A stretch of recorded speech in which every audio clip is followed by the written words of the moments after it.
இவரோட நண்பர்கள் எல்லாருமே நல்ல குடும்பம், நல்ல வேலைன்னு இருக்கும்போது, இவருக்கு இருக்கிற பிரச்சனையினால கல்யாண வயதை தாண்டியும் கல்யாண வாழ்க்கைக்குள்ள போக பயந்துட்டு இருக்காரு.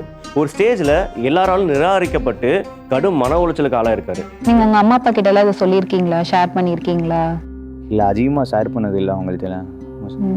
சரி, ஷேர் பண்ணாலும் அவங்களே அவங்க எல்லாம் கேட்டிருப்பாங்களா இவ்வளவு கம்பெனி ஏன் மாறிட்டே இருக்கீங்கன்னு? அதுக்கு நீங்க என்ன காரணம் சொன்னீங்க வீட்டுல? நான் சில கம்பெனியில் ரீசன் சொன்னேன். அவங்களுக்கு ஆக்சுவலாக புரியல நான் சொல்கிறது. நீ என்னடா இப்படி சொல்லிட்டு இருக்கியா? ஏன்டா இதுக்கு மேலே படிச்செல்லாம் இது பண்ணிட்டு இருக்காங்க, நீ என்னடா ஒரு சின்ன விஷயத்துக்கெல்லாம் இப்படி பண்ணுற அப்படின்னு அவங்களுமே என்னதான் ஒரு நெகட்டிவாக தான் நினைக்கிறாங்க மாதிரி ஃபீல் ஆகுது. அப்ப யாரும் உங்களை புரிஞ்சுக்கிட்டு சப்போர்ட் பண்ற மாதிரி இல்ல? ஆமாம், சப்போர்ட் பண்ணுற மாதிரி இல்லை. பட் எனக்கு என்ன வரும்னு தெரியல, எனக்கு என்ன இன்ட்ரெஸ்ட், எனக்கு ஹாபியா எதுவுமே தெரியல. நான் ஒரு ஆக்சுவலாக ஜீரோ மாதிரி நின்றுருக்கேன். புரியுது.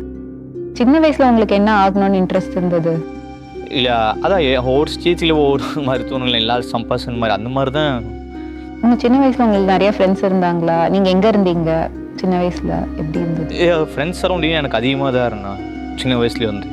ஸோ ஒரு ஸ்டேஜ் வர தான் எனக்கு எல்லா சரௌண்டிங்கையும் அப்படியே அவங்கவுங்க லைஃப் பார்த்துட்டு போகிறப்போ நான் மட்டும் அப்படியே கீழ் தங்கி இருக்கிற மாட்டேங்க. எல்லாருமே அட்ஜஸ்ட் பண்ணி நல்லா இப்போ நல்ல ஒரு பிஸ்னஸ் மேனாவோ நல்ல ஒரு லக்ஸரியாக எல்லாம் வந்துட்டு இருக்காங்க. சார் நான் அவங்கள சொன்னால் கூட அவங்களுக்கு புரிய மாட்டேன், சிரிக்கிறாங்க. இதெல்லாம் நான் எப்பயோ பார்த்து உண்டுகள ஒரு விஷயமா அப்படி புரியுது. எல்லாம் ஓவர் கம்பெனி வாங்குறாங்க, என்னால் முடிய மாட்டேங்குது. நீங்க ஸ்கூல் படிக்கும் போதெல்லாம் நல்லா படிக்கிற பையனா இருந்தீங்களா? எப்படி இருந்தீங்க? நான் ஆவரேஜ் ஸ்டூடெண்ட் தான். ஓகே. வேற ஏதாவது இன்ட்ரெஸ்ட் இருந்ததா ஸ்கூல் படிக்கும் போது? ஸ்போர்ட்ஸ் அந்த மாதிரி? ஸ்போர்ட்ஸ்ல எனக்கு ரொம்ப இன்ட்ரெஸ்டாக இருக்கும். ஓகே. சின்ன வயசு கிரிக்கெட்ல மட்டும் ரொம்ப இன்ட்ரெஸ்ட். மற்றபடி அதுலயும் ரூல்ஸ் ஃபாலோ பண்றது அந்த மாதிரி ஸ்ட்ரிக்டா தான் ஃபாலோ பண்ணுவீங்களா? எப்படி? இல்லை, அது எனக்கு ரொம்ப பிடிச்சனால அது அந்த தெரில எனக்கு. ஸோ அந்த ஃபீல்டு உள்ளே போயிட்டாவே எனக்கு ஒரு ஃபேஷனாக இருந்துச்சு தவிர, பட் அதில் நிறைய குறையெல்லாம் சொல்ல தெரியல. புரியுது. நிறைய ஃப்ரெண்ட்ஸ் இருந்தாங்க ஆனால் ஸ்கூல் காலேஜ்லலாம்? நிறைய பேர் இருந்தாங்க. இப்போ அவங்க எல்லாரும் என்ன பண்ணுறாங்க? இப்போ எல்லாம் நிறைய பிஸ்னஸ் பண்ணி வச்சுட்டாங்க. ஒருத்தவங்க மெடிக்கல் ஃபீல்டில் இருக்காங்க, ஒருத்தவங்க டாக்டராக இருக்காங்க, இன்ஜினியராக இருக்காங்க. ஸோ அவங்கவுங்க லைஃப்ல எல்லாம் செட்டில் ஆகிட்டு மேரேஜ் பண்ணிட்டு எல்லாம் ஃபேமிலியோட ஸ்பெண்ட் பண்ணி வச்சுருக்காங்க. ஸோ நான் மட்டும்தான் அப்படியே இருந்தேன். இப்போ அதனால ஒரு பொண்ணும் வந்தால் இன்னும் எனக்கு ரொம்ப பயமாக இருக்குது. நான் ஃபிசிக்கலாகவே ரொம்ப நான் எப்படி சொல்ல ஒர்த்தா இல்லைங்கிற மாதிரி தான் தோணுது. ஃபிசிக்கலாக ஒர்த்தா இல்லைன்னா என்ன மீன் பண்ணுறீங்க? இல்லை, எப்படி சொல்ல வரனா மணிலி அமௌண்ட் ரீதியாகவும் சரி, பட்டு காப்பாற்ற முடியுமான்னு தெரில எனக்கு. வரப்போற ஆள் எப்படி காப்பாத்துறதுன்னு தெரியல. வேலை விட்டு மாத்திட்டே இருந்தா எப்படி அவங்களையும் காப்பாத்துவீங்கன்னு தெரியல.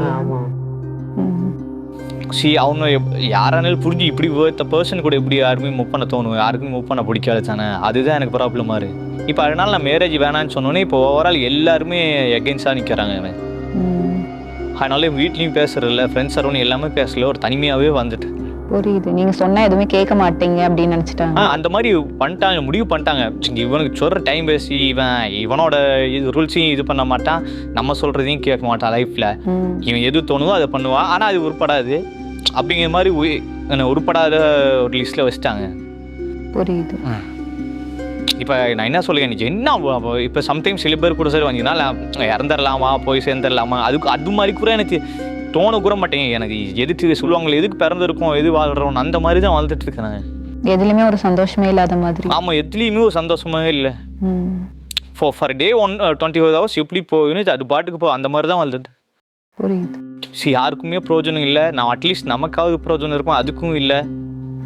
ஸோ என்னை ஏமாற்றிட்டு என் சரௌண்டிங், என் ஃபேமிலி எல்லாத்தையும் ஏமாற்றிட்டு உட்காந்துட்டு இருக்கிறேன். தனிமையாக இருக்கிற மாதிரி? ஆமாம், தனிமையாக தான் இருக்கேன். தனியாக தங்கியிருக்கீங்களா இல்லை உங்கள் ஃப்ரெண்ட்ஸ் கூட தங்கியிருக்கீங்களா?